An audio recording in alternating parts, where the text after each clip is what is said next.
Assalamualaikum warahmatullahi wabarakatuh. Alhamdulillahirabbil alamin wa bihi nasta'inu ala umurid dunya waddin wassalatu wassalamu ala asyrafil anbiya'i wal mursalin sayyidina Muhammad wa ala alihi wa sahbihi ajma'in amma ba'du. Rabbi zidni ilma warzuqni fahma, Rabbi shrah li sadri wa yassir li amri wahlul 'uqdatam min lisani yafqahu qawli. Alhamdulillah, segala puji syukur kehadirat Allah Subhanahu wa taala yang telah memberikan kesempatan kita untuk tetap bisa dipertemukan dalam kuliah daring tatap muka virtual. Aktivitas keseharian kita yang dipaksa untuk mau tidak mau harus menerima kuliah secara daring. Mudah-mudahan kita senantiasa diberikan kesehatan oleh Allah Subhanahu wa taala sehingga kita masih bisa menikmati kuliah daring yang diselenggarakan oleh IAIN Salatiga pada khususnya dan kuliah-kuliah daring yang diselenggarakan oleh prodi-prodi lainnya juga. Mudah-mudahan meskipun kita seakan terpisah oleh ruang dan jarak, tetapi mudah-mudahan ikatan emosional kita senantiasa menyatu sehingga kita benar-benar secara full time, secara full mengikuti perkuliahan secara daring sehingga barokah dari pencarian ilmu itu bisa kita cicipi bersama-sama. Amin Allahumma amin. Baik, kalau sebelumnya kita telah berbicara tentang bagaimana prospek kajian naskah ke depannya khususnya terkait dengan rekonstruksi sejarah Islam, maka kali ini saya akan memberikan satu gambaran tentang ilmu filologi dan ilmu filologi ya khususnya, karena ini memang sangat dibutuhkan untuk melakukan kajian naskah. Untuk seseorang yang hendak melakukan kajian naskah, maka minimal dia paham tentang apa itu ilmu filologi dan bagaimana kemudian manfaatnya, ruang lingkup kajiannya dan lain sebagainya. Ini sebagai materi pertemuan ketiga kita akan membahas tentang pengantar ilmu filologi dalam mata kuliah kajian naskah Nusantara yang saya ampu pada prodi Sejarah Peradaban Islam IAIN Salatiga. Oke. Next. Kita langsung pada apa itu filologi ya. Tentu teman-teman mungkin sebagian masih asing dengan pengertian filologi dan mungkin sebagian juga sudah paham tentang filologi itu. Secara etimologi, filologi itu berasal dari bahasa Yunani yaitu philos dan philein yang berarti cinta dan logos yang berarti kata. Jadi secara kata di sini bisa dimaknai bahwa filologi itu adalah cinta terhadap bahasa atau kata. Jadi cinta terhadap kata gitu ya. Makanya ini disebut dengan filologi. Filologi ini sebenarnya gabungan dari dua kata itu sendiri. Dalam Kamus Besar Bahasa Indonesia, filologi itu berarti ilmu tentang perkembangan ilmu kerohanian suatu bangsa dan kekhususannya atau tentang kebudayaan berdasarkan bahasa dan sastranya. Jadi hampir sama sebenarnya kita dengan belajar sejarah. Kita belajar sejarah itu sebenarnya untuk mengetahui jiwa atau pola pikir masyarakat terdahulu melalui kebudayaannya. Kan gitu ya. Melalui kebudayaannya maka kita telusuri apa sih yang menjadi pola pikir mereka pada masa dahulu. Nah, bedanya dengan filologi, kalau filologi itu lebih khusus pada teksnya atau bahasa dan sastranya. Dan lebih khusus lagi adalah bahasa atau teks yang tertulis dalam media, entah itu lontara, entah itu apa, misalnya babat dan lain sebagainya. Jadi filologi itu adalah khusus yang mengkaji, mempelajari bahasa dari suatu kebudayaan tertentu berdasarkan bahasa dan sastra yang ada di dalamnya pada fase itu. Itu filologi. Ya, hampir sama sebenarnya. Tujuannya adalah untuk mengetahui rekonstruksi, konstruksi kebudayaan, konstruksi kerohanian suatu bangsa melalui karya sastra dan bahasanya, atau melalui naskah-naskah yang ditinggalkan oleh mereka. Sedangkan secara terminologis, filologi itu bisa disebut sebagai ilmu yang mempelajari bahasa, budaya, dan sejarah suatu bangsa melalui bahan tertulis. Ini poinnya. Melalui bahan tertulis, inilah yang menjadi objek dari kajian filologi nantinya.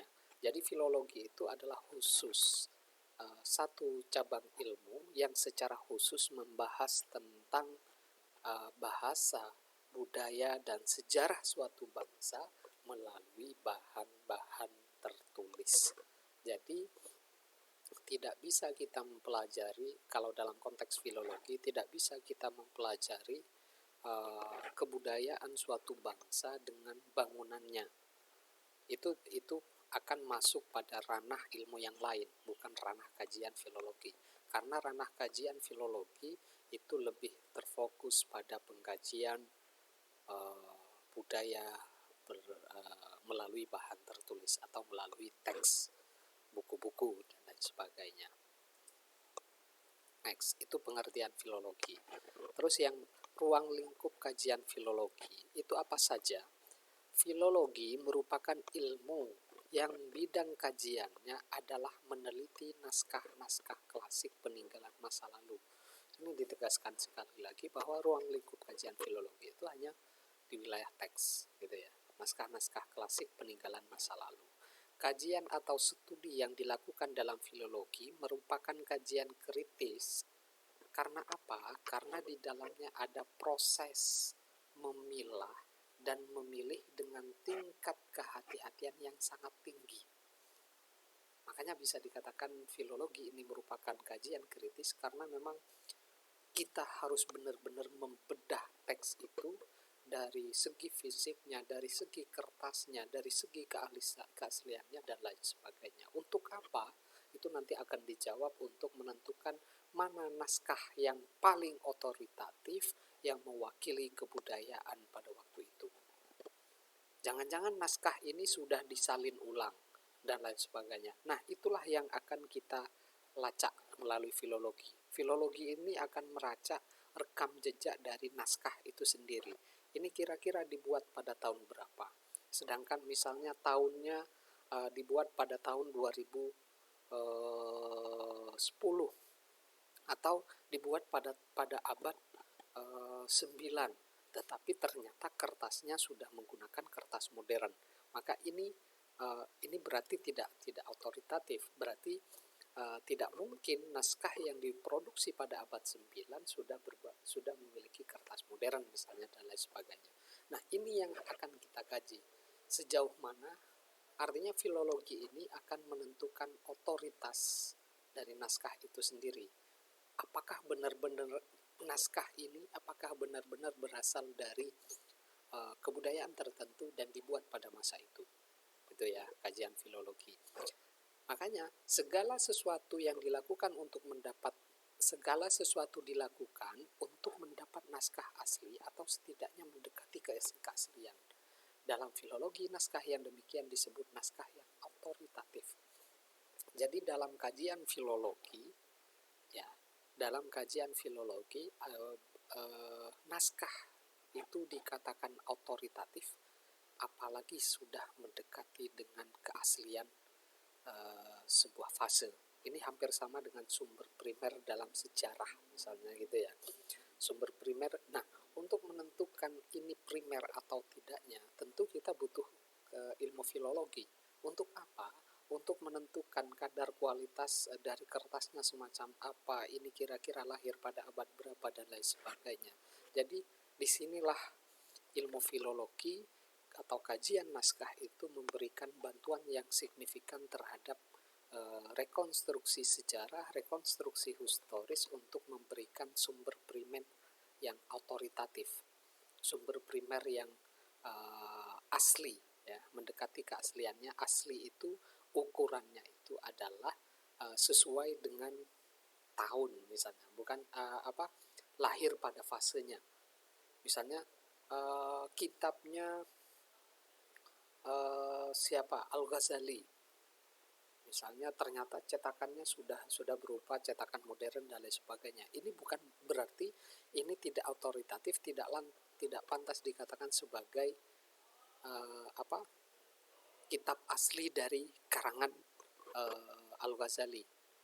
Tetapi kitab ini sudah mengalami cetak ulang yang kesekian. Nah, jadi filologi ini bertujuan untuk menemukan teks atau mengkaji aslikah, artinya mendekatkan kita pada keaslian naskah itu sendiri. Makanya ini merupakan tugas yang sangat berat karena kita harus meneliti secara mendalam terkait dengan naskah dan lain sebagainya.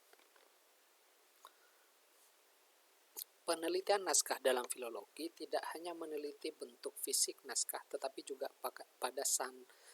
sampai kandungan terdalam yang ada di dalamnya. Ada upaya untuk merekonstruksi atau menghadirkan kembali ide-ide, pola pikir atau rumusan-rumusan hikmah kehidupan yang telah dicapai pada pendahulu kita. Jadi ruang lingkup kajian filologi itu sebenarnya tidak hanya untuk menentukan naskah yang autoritatif, itu tidak hanya terjebak atau tidak hanya terfokus pada bentuk fisiknya saja, tetapi sampai pada isinya, ya, sampai pada isinya. Kenapa? Dari mana kemudian untuk menentukan isi ini benar nggak yang ditulis oleh fase tertentu dan dikeluarkan pada fase itu, misalnya, itu nanti akan dilakukan kajian-kajian yang mendalam dan bahkan sampai ada istilahnya perbandingan dengan naskah-naskah yang lainnya.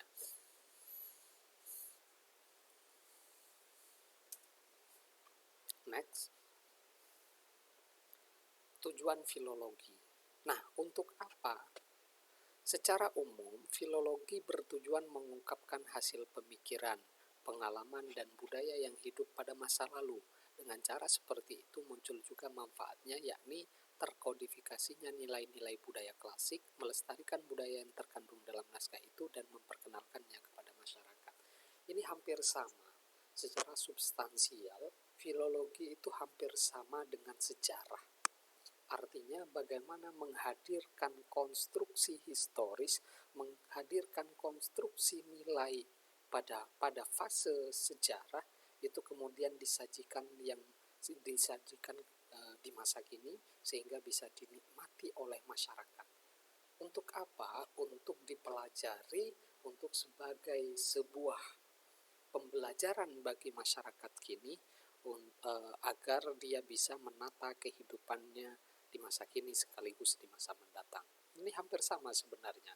Jadi cuman tidak sampai memiliki beban yang terlalu jauh bagaimana kemudian kita mengatur merekonstruksi historis agar pembaca itu mampu mengambil hikmah dari sejarah. Ya. Kalau ini kan menjadi tanggung jawab sejarawan secara substansial. Secara hakiki, seorang sejarawan ini memiliki tanggung jawab bagaimana memberikan atau menyajikan konstruksi nilai, ya, konstruksi nilai yang terkandung pada realitas historis itu kemudian disajikan secara gamblang kepada masyarakat dan bisa dijadikan wawasan atau pengetahuan untuk membangun masa kini dan masa depannya. Nah, itu bedanya filologi dengan sejarah, tanggung jawab sejarah. Terus secara lebih spesifik, kajian filologi bertujuan untuk yang satu, mengungkap naskah dari segi fisik dan isinya. Pertama, menentukan keaslian naskah berdasarkan fisik dan isinya. Terus yang kedua, mengemukakan persamaan dan perbedaan antar naskah. Ini konteks yang tadi, menemukan persamaan dan perbedaan antar naskah. Yang ketiga, menjelaskan pertalian naskah. Ada nggak keterikatan naskah satu dengan naskah yang lainnya? Ada nggak keterikatan babat Jawa dengan babat-babat daerah lainnya misalnya? Menguraikan fungsi, isi, cerita, dan fungsi teksnya. Jadi sekaligus memberikan tafsiran, ini kira-kira teks ini digunakan untuk apa pada masa itu misalnya. Terus yang kelima, menyajikan suntingan teks yang mendekati teks asli atau autoritatif, bersih dari kesalahan untuk keperluan penelitian dalam berbagai bidang ilmu, sastra, bahasa, filsafat, dan sejarah. Terus yang keenam, menyajikan terjemahan hasil suntingan teks dan tulisan dan bahasa yang mudah dipahami masyarakat luas, misalnya dalam tulisan dan bahasa Indonesia. Nah, ini sudah mulai memberikan konstruksi pemahaman, penafsiran terhadap teks itu sendiri. Jadi langkah lebih jauh dari filologi itu tidak hanya mengkaji teks, berhenti mengkaji teks, tetapi juga memberikan pemahaman bagaimana kita harus memahami teks, bagaimana teks ini bisa dipahami, dan lain sebagainya. Itu tugas berat dari seorang filolog, dari seorang filologi. Terus cara kerja filologi, setidaknya kalau kita melihat cara kerja filologi, di sini ada tiga kerangka. Yang pertama, melakukan studi pustaka dan penelitian lapangan untuk mencari dan mengumpulkan naskah, baik yang berupa naskah koleksi pribadi, keluarga, kelompok, atau lembaga. Jadi ini tugas pertama dari filologi, yaitu melakukan pencarian terhadap naskah-naskah yang ada di masyarakat. Itu filolog. Makanya minimal nanti hasilnya dari langkah pertama ini adalah katalog naskah. Minimal yang pertama, saya kemarin misalnya baru pesan dari Balitbank tentang katalog naskah-naskah keislaman yang ada di Madura, dari Sumeneb sampai Bangkalan. Juga ada naskah-naskah keislaman yang ada di Bali. Judulnya misalnya Jejak Islam dalam naskah-naskah Bali misalnya, semacam itu. Saya kemarin alhamdulillah baru dapat dari Balitbank, dan itu sangat penting untuk memahami kekayaan kultur kita di masa lalu, termasuk kultur Islam Madura pada masa itu. Terus cara kerja yang kedua yaitu melakukan pengolahan dengan mendeskripsikan semua naskah dengan pola yang sama dari sisi nomor, ukuran, keadaan, tulisan, bahasa, jumlah halaman, kolofon, dan garis besar isi cerita. Nah, ini yang harus dilakukan oleh seorang filolog. Cara kedua, setelah mengumpulkan naskah, maka dia kemudian melakukan kodifikasi. Ya, kodifikasi artinya dengan pola yang sama dari sisi nomor, ukuran, keadaan, tulisan, bahasa, jumlah halaman, kolofon, dan garis besar isi cerita. Jadi mendeskripsikan naskah ini naskah apa? Entah ini naskah keagamaan, naskah sastra, apa naskah sejarah, dan lain sebagainya. Pada kerangka kerja yang kedua ini. Terus yang ketiga, penentuan naskah yang akan disunting atau kritik teks. Inti kegiatan ini adalah menentukan teks yang autoritatif dengan menggunakan metode objektif. Nah, pada kerjaan yang ketiga ini lebih pada interpretasi teks. Kalau dalam sejarah itu kritik teks. Kita tentukan dalam konteks ini apakah teks ini benar-benar autoritatif. Makanya dalam konteks ini harus seorang filolog itu menggunakan berbagai macam metode objektif untuk menentukan otoritas teks itu sendiri. Next. Nah, objek studi filologi. Objek studi filologi adalah naskah klasik, dengan demikian menggunakan media bahasa tulis.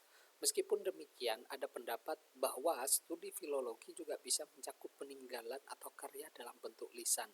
Pendapat ini didasari pemikiran bahwa tradisi bersastra bahkan berbudaya sudah dimulai sejak manusia belum mengenal tulisan. Ya.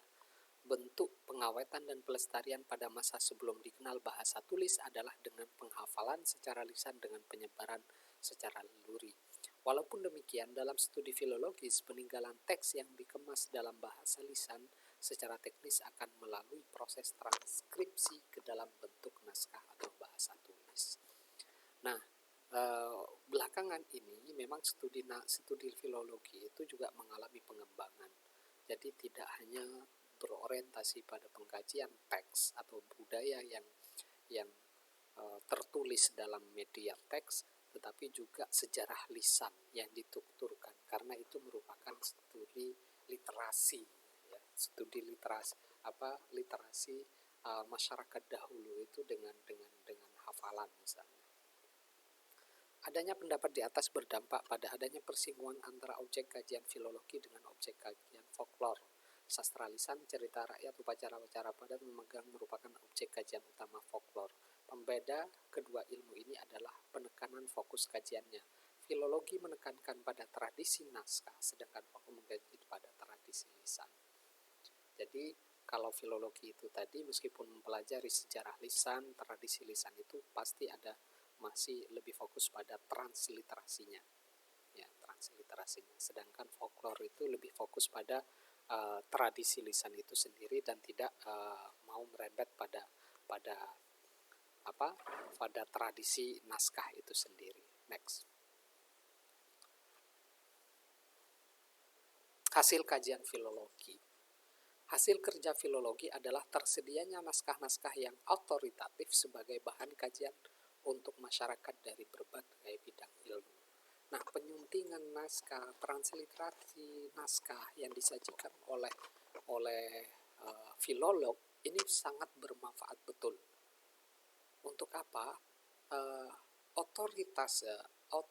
Naskah otoritatif yang direkomendasikan oleh filologi itu sifatnya lebih primer ketimbang naskah-naskah yang belum dikaji oleh filolog. Karena kalau sudah dikaji oleh filolog itu sudah dikaji kadar keasliannya semacam apa, sehingga itu bisa dijadikan sumber rujukan dalam sejarah. Makanya dalam sejarah sendiri ada namanya kritik teks, kritik sumber. Dan kalau sumbernya naskah, maka dia harus menggunakan studi filologi, pendekatan filologi, gitu ya. Nah, inilah yang akan menentukan sejauh mana otoritas sumber itu dapat terjamin. Terus sekarang ini naskah-naskah hasil kerja para filolog telah banyak diterbitkan, sebagai contoh Babat, Serat, dan lain sebagainya. Ini banyak juga yang sudah diterbitkan dan merupakan itu semua itu merupakan hasil kerja keras dari seorang filolog itu sendiri. Next. Manfaat filologi, ya. Secara umum, manfaat filologi adalah menjaga kelestarian warisan leluhur nenek moyang yang tersaji dalam naskah-naskah klasik. Ini hampir sama dengan sejarah, karena naskah itu adalah naskah klasik, berarti ya, konstruksi kebudayaan pada masa lampau, maka ini hampir sama juga dengan manfaat dari sejarah itu sendiri. Artinya melestarikan kebudayaan masa lalu ditransfer ke masa kini untuk sebagai sebuah wawasan, sehingga masyarakat di masa kini bisa membacanya dan bisa memahaminya, sehingga dia itu bisa menjadi tolak ukur cara berpikir untuk menentukan masa depan dan masa kini. Oh, masyarakat dahulu ternyata untuk menangani gempa mereka harus semacam ini. Ternyata untuk menciptakan irigasi mereka menggunakan sistem semacam ini. Maka kemudian ini bisa diterapkan pada masa kini dan juga dengan disesuaikan atau kontekstualisasi dengan masa kini itu sendiri. Terus yang kedua, rekonstruksi historis jadi mungkin dilakukan karena hasil kerja filologi. Ya, dan disinilah pentingnya kajian naskah atau filologi untuk rekonstruksi historis atau upaya sejarawan dalam merekonstruksi kebudayaan masa lalu, merekonstruksi nilai-nilai di masa lalu itu sendiri. Terus yang ketiga, selain rekonstruksi historis, adanya hasil kerja filologi bisa dijadikan dasar pemahaman akan kebudayaan bangsa Indonesia yang bisa dipertanggungjawabkan secara moral karena ditunjang oleh akar argumen yang kuat secara historis. Gitu ya. Jadi manfaat filologi itu sangat membantu terhadap upaya rekonstruksi sejarah, upaya pelestarian kebudayaan di masa lalu. Dan ini penting untuk membekali kita, generasi muda di zaman kini, untuk paham akar historis bangsanya sendiri, agar mereka paham kekayaan budaya yang dimiliki oleh leluhur bangsanya sendiri.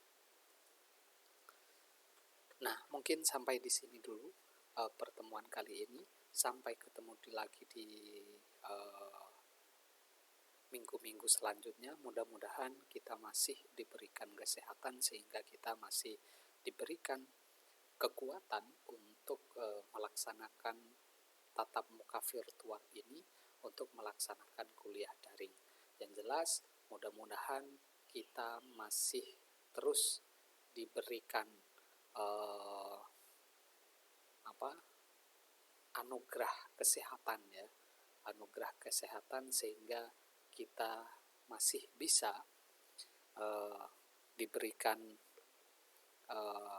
kesempatan untuk berbuat baik, untuk mengikuti kuliah-kuliah daring baik di kelas saya maupun di kelas-kelas lainnya, sehingga kita meskipun dengan banyak kekurangan yang kita rasakan bersama tetap bisa menuntut ilmu yang mudah-mudahan juga itu akan menjadi jalan menuju keberkahan ilmu itu sendiri. Sekian dulu dari saya, kurang lebihnya mohon maaf.